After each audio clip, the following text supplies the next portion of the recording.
Hey guys, welcome back to another video with Old Florida. My name is Mike. Today we're going to be taking a look at Sage's new offering, the R8 Salt. We've been down here in the Everglades for like 2 days testing it out, fishing all different styles. So if you want to know more about it, stay tuned.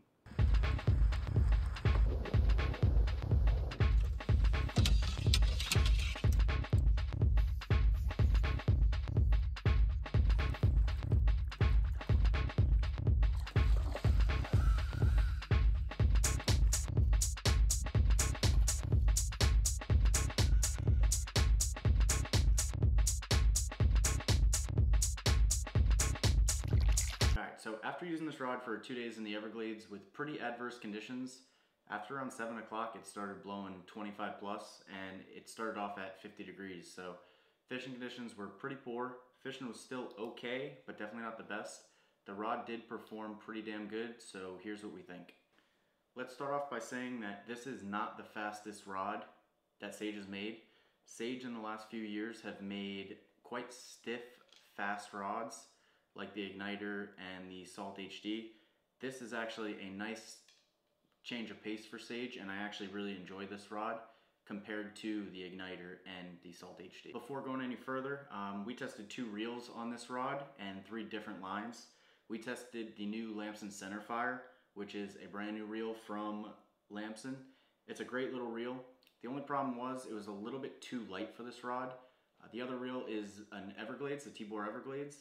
I think that paired a little bit better with this rod just because it let you feel a little bit more in the tip, that extra little weight in the back. It made that tip really come alive and was a little bit more responsive. So the 3 lines that we used were the Universal Taper and the Flats Tactical Airflow 2.0 and the Scientific Angler Amplitude Smooth Grand Slam. The Flats Tactical definitely performed a lot better than both the other lines. The Grand Slam is a 40-foot head and weighs a little bit more than the Flats Tactical. It kind of overloaded the rod. The Flats Tactical definitely gave the more consistent cast and a lot smoother kind of feel on the rod. So that would definitely be my preference. So as far as how this rod really feels, it's kind of like a Swiss Army knife of rods. It is a little bit slower than the Igniter, but it still has that really light, crispy feel. The recoil on it is incredible. It is an extremely durable rod. We bashed it around the boat. We definitely did not baby it. We pulled on a couple really big sharks as hard as we could. The rod still is perfect. This rod by Sage actually feels like a real fishing rod.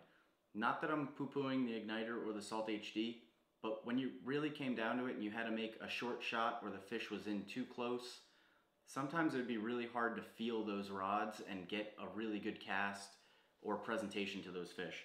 This rod is just a general mid-range kind of feeling rod where it really comes alive. Paired with that line, it's deadly.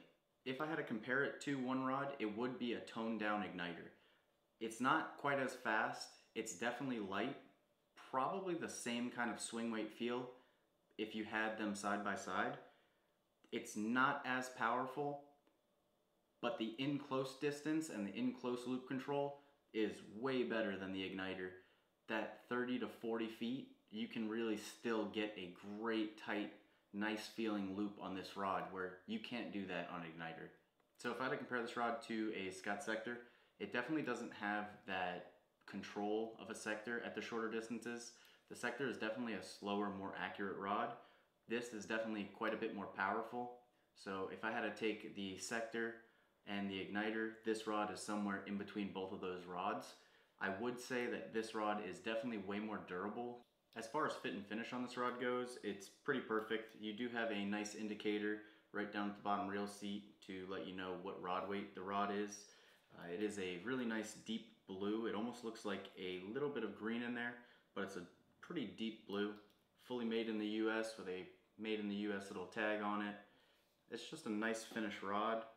Components, obviously, you get super high quality components, full titanium stripping guides, the 2 bottom stripping guides, and then full titanium snake guides. Titanium is extremely corrosion resistant, so that's really nice, and it is very, very durable. You have these nice facing forward reel feet, so your fly line won't get snagged on them. They kind of just round off and fall off the side, so definitely no wind knots around the guides. which is definitely a big plus. There are no alignment dots for you guys out there that want alignment dots. I'd recommend getting a white or silver Sharpie, putting the rod together, placing the dot, and then taking some hardest hole and just kind of painting over it. Make your own alignment dots pretty much. But beside that, fit and finish is absolutely incredible in this rod. It's what you expect from Sage. Cork feels really good in hand. It is a full-size cork. They didn't change their size of their cork at all. So if you're familiar with Sage rods, you're gonna get the same kind of feeling across the board. A double locking reel seat, EVA foam butt, pretty standard, really good quality. One of the biggest things for this rod that's kind of really hard to portray just over video is this rod actually feels responsive and alive in your hand. To me, the Salt HD and the Igniter, although they're cannons and they're very stiff rods, fishing the rods, they feel really dead. They feel like broomsticks. This doesn't. It's actually a fun rod to fish. You get that really snappy, crispy feeling. It's just a pleasure that Sage has actually kind of listened to their clientele and stepped it back a little bit. As far as sizes go, Sage is making this rod from a 6 weight all the way to a 12 weight. Thanks for watching today's video, guys. We hope you enjoyed it. Hope you learned a little bit about the R8 Salt. If you have any questions, want to reach out to us via a live chat, email, or a phone call, feel free to. We offer free shipping anywhere in the US with no minimum. And as always, we hope to see you guys out on the water.